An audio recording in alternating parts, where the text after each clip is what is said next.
कि श्रवणस्य विभेदेन फल भेदोत्र संस्थितः।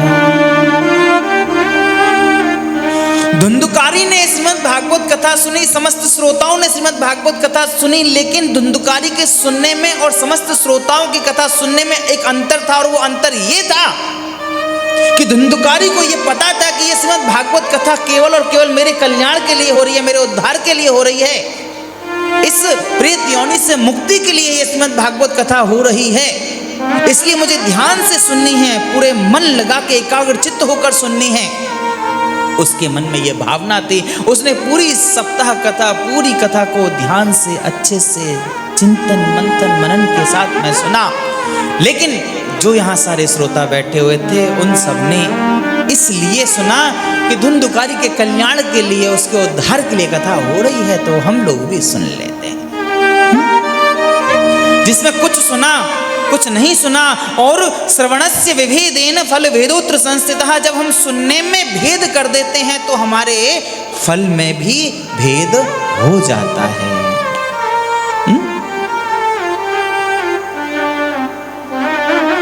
पता है, श्रोता 3 प्रकार के होते हैं। कौन कौन से? एक होते हैं श्रोता, दूसरे होते हैं सरोता, और तीसरे होते हैं सोता।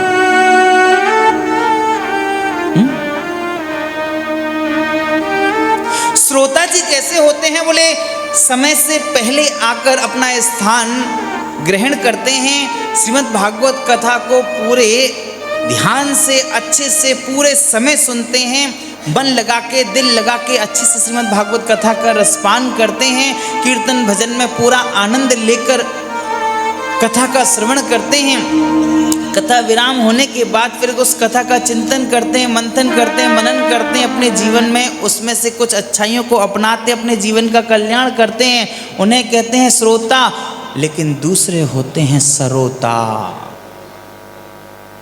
वाह, सरोता, सरोता जानते हो? हाँ, सुपारी काटने वाला। जो सुपारी काटने वाला सरोता होता है ऐसे। बोले कैसे? आ गए, बैठ गए। हाँ,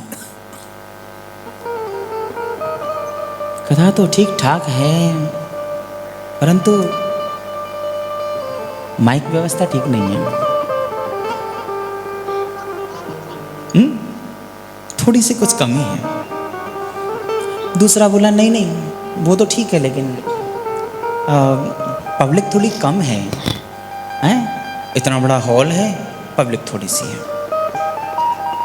तीसरा बोला नहीं कोई बात नहीं, वो सब तो ठीक है, लेकिन थोड़ा दूर ज़्यादा पड़ जाता है ना? रोज रोज आना थोड़ा सा संभव नहीं है। नहीं तो फिर अब शहर से इतना दूर आओ जाओ, तकलीफ होती है, रोज कैसे आएंगे, है ना? मतलब कथा में आके वो कथा नहीं सुनते, वो केवल बातचीत करते हैं। जैसे सुपारी काटते हैं ना सरोता से, तो जैसे वो उस समय कचर कचर करती है ना, ऐसे ही कथा में आके जो कथा ना सुन के कचर कचर करें, उनको कहते हैं सरोता। हाँ, अच्छा, तीसरे होते हैं सोता। ये हमको बहुत अच्छे लगते हैं। आते हैं, जगह देखेंगे ऐसी जहाँ आराम से पीठ लग जाए। कुर्सी और सोफा मिल गए तो फिर तो बात ही क्या। हाँ, फिर तो आराम से, हाँ, कथा प्रारंभ हुई, आराम से कथा पूरी हो गई। व्यास जी महाराज ने कथा विराम की, जोर से जयकारा लगाया, बोलिए श्रीमद् भागवत महापुराण की वाह वाह वाह वाह, बहुत बढ़िया, बहुत बढ़िया, बहुत बहुत सोहनी कथा वाचें। ए महाराज तो बहुत सोहनी कथा वाचें। ए थाने के बताऊं, महाराज को तो बड़ा मधुर कंठ है, बहुत ही सोहनी कथा वाचें महाराज तो। हाँ, एक बार एक ऐसी माता जी हमको मिली, महाराज बड़ी सोहनी कथा वाचो, आप तो बहुत सोहनी कथा वाचो, बड़ो आनंद आयो। हमने कही अच्छा माता जी, कथा तो सोहनी वाचे, पर आपने सुना क्या जरा बताओगे? इतना तो मन बेरा को नहीं, पर कथा बड़ी सोहनी वाचे। बेरा कहां से होगा, जब सो ही रहे थे तो। श्रीमद् भागवत कथा में आकर सोना नहीं चाहिए। सोने के पीछे एक मुख्य कारण ये है, जैसे कि हमने हाँ माहेश्वरी जी पीछे, उनको पता है, बाकी और लोगों को भी पता है कि हमने बताया हमारे भोजन का नियम है 4 घंटे पहले हम भोजन किसी प्रकार कर लेंगे, उसके बाद भोजन नहीं लेंगे। कथा में बैठने से 4 घंटे पहले भोजन छोड़ देते हैं। क्यों?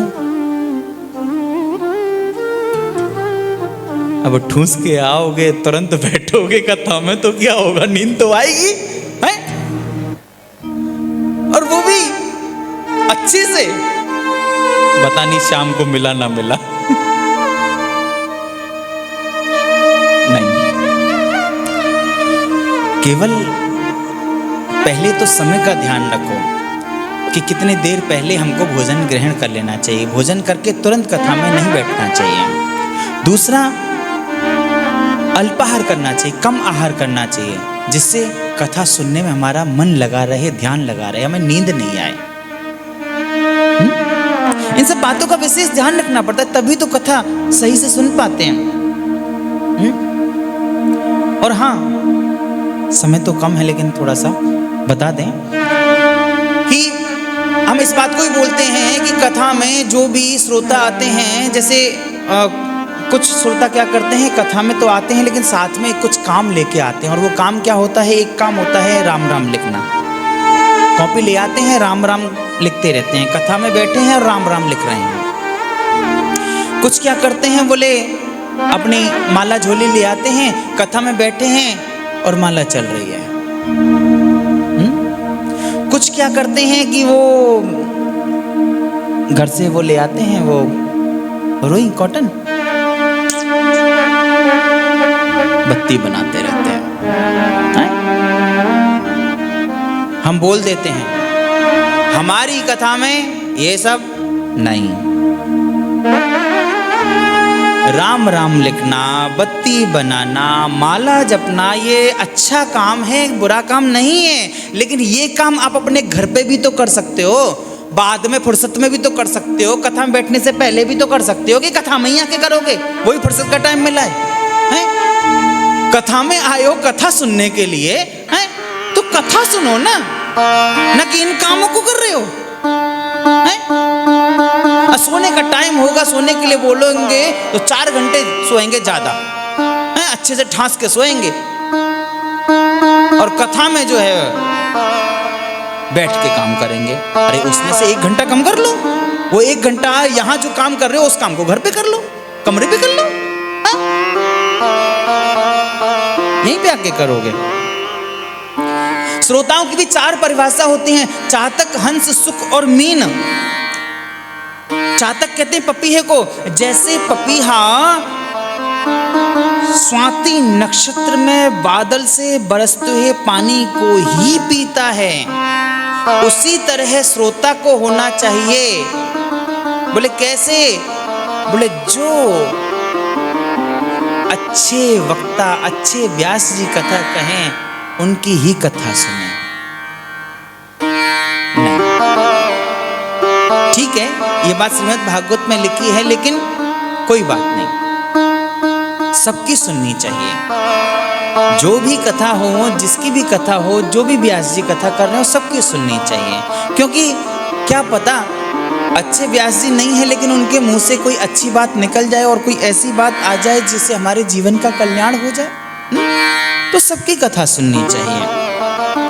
दूसरा, हंस, हंस किसे कहते हैं? बोले हंस का ये स्वभाव होता है कि हंस के सामने आप दूध और पानी मिलाकर एक बर्तन में रख दीजिए, वो उसमें से दूध को मिले हुए पानी दूध में से दूध को अलग से निकाल के पी जाएगा, पानी को छोड़ देगा। बोले श्रोता ऐसा होना चाहिए